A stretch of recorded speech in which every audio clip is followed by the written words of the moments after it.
La curación del sufrimiento.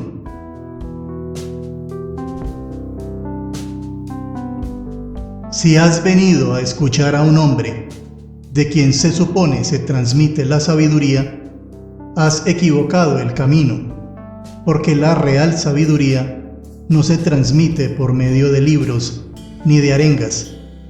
La real sabiduría está en el fondo de tu conciencia, como el amor verdadero está en el fondo de tu corazón.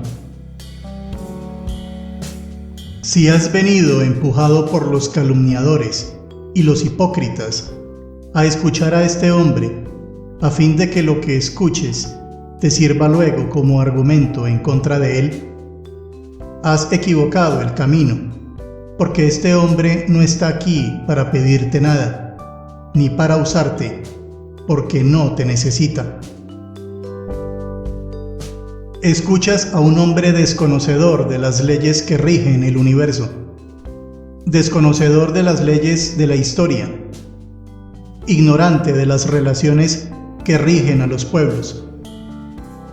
Este hombre se dirige a tu conciencia a mucha distancia de las ciudades y de sus enfermas ambiciones.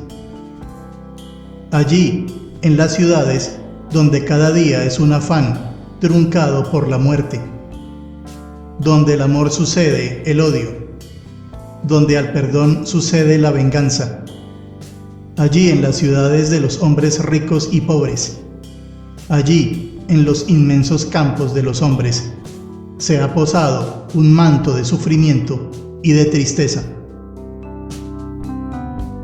Sufres cuando el dolor muerde tu cuerpo.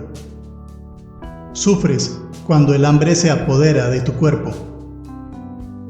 Pero no solo sufres por el dolor inmediato de tu cuerpo, por el hambre de tu cuerpo. Sufres también por las consecuencias de las enfermedades de tu cuerpo. Debes distinguir dos tipos de sufrimiento. Hay un sufrimiento que se produce en ti merced a la enfermedad, y ese sufrimiento puede retroceder gracias al avance de la ciencia, así como el hambre puede retroceder, pero gracias al imperio de la justicia. Hay otro tipo de sufrimiento que no depende de la enfermedad de tu cuerpo, sino que deriva de ella. Si estás impedido, si no puedes ver o si no oyes, sufres. Pero aunque este sufrimiento derive del cuerpo o de las enfermedades de tu cuerpo, tal sufrimiento es de tu mente. Hay un tipo de sufrimiento que no puede retroceder frente al avance de la ciencia, ni frente al avance de la justicia. Ese tipo de sufrimiento, que es estrictamente de tu mente, retrocede frente a la fe, frente a la alegría de vivir, frente al amor. Debes saber que este sufrimiento está siempre basado en la violencia que hay en tu propia conciencia. Sufres porque temes perder lo que tienes, o por lo que ya has perdido, o por lo que desesperas alcanzar. Sufres porque no tienes, o porque sientes temor en general. He ahí los grandes enemigos del hombre: el temor a la enfermedad, el temor a la pobreza, el temor a la muerte, el temor a la soledad. Todos estos son sufrimientos propios de tu mente. Todos ellos delatan la violencia interna, la violencia que hay en tu mente. Fíjate que esa violencia siempre deriva del deseo. Cuanto más violento es un hombre, más groseros son sus deseos. Quisiera proponerte una historia que sucedió hace mucho tiempo. Existió un viajero que tuvo que hacer una larga travesía.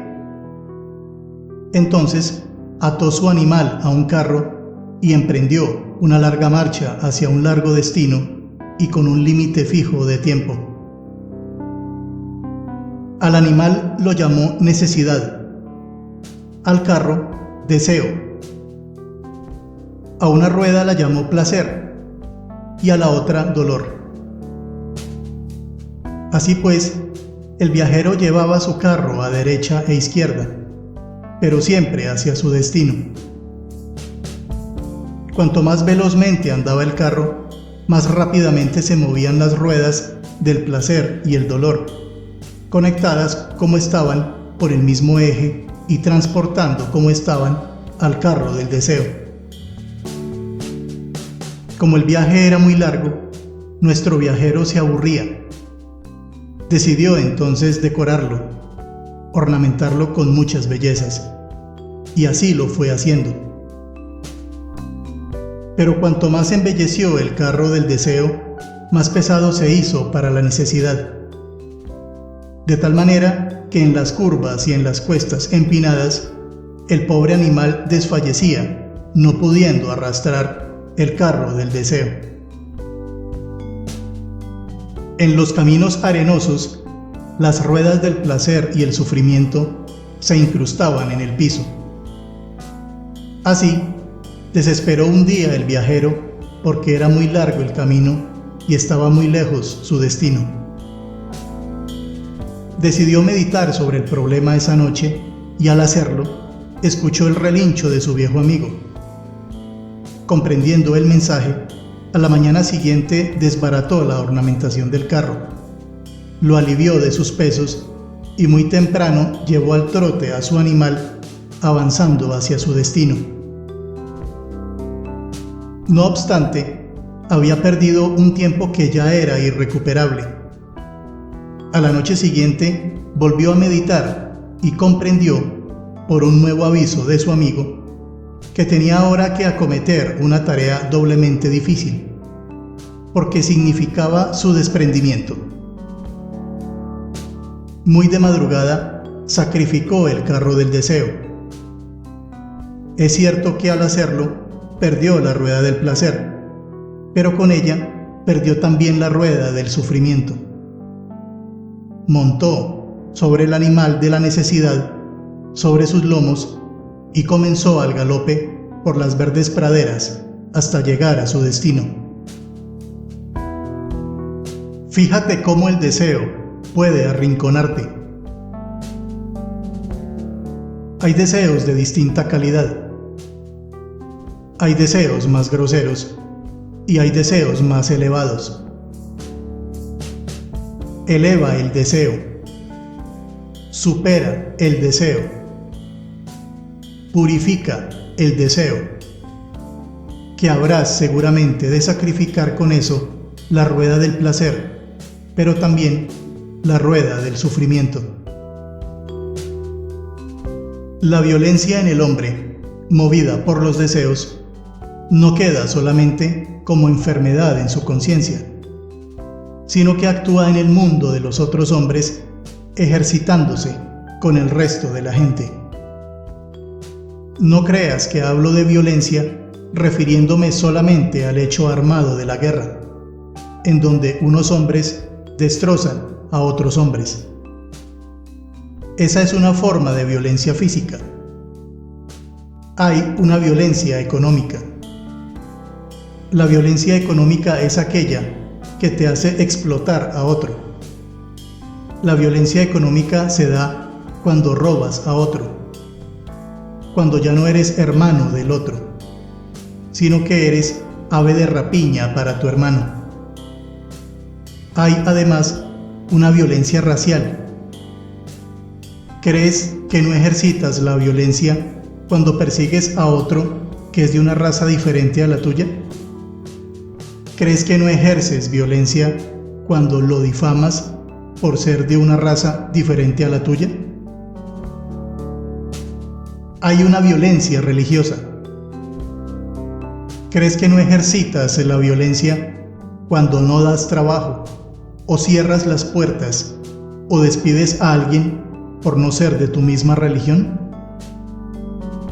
¿Crees que no es violencia cercar a aquel que no comulga con tus principios por medio de la difamación, cercarlo en su familia, cercarlo entre su gente querida, porque no comulga con tu religión?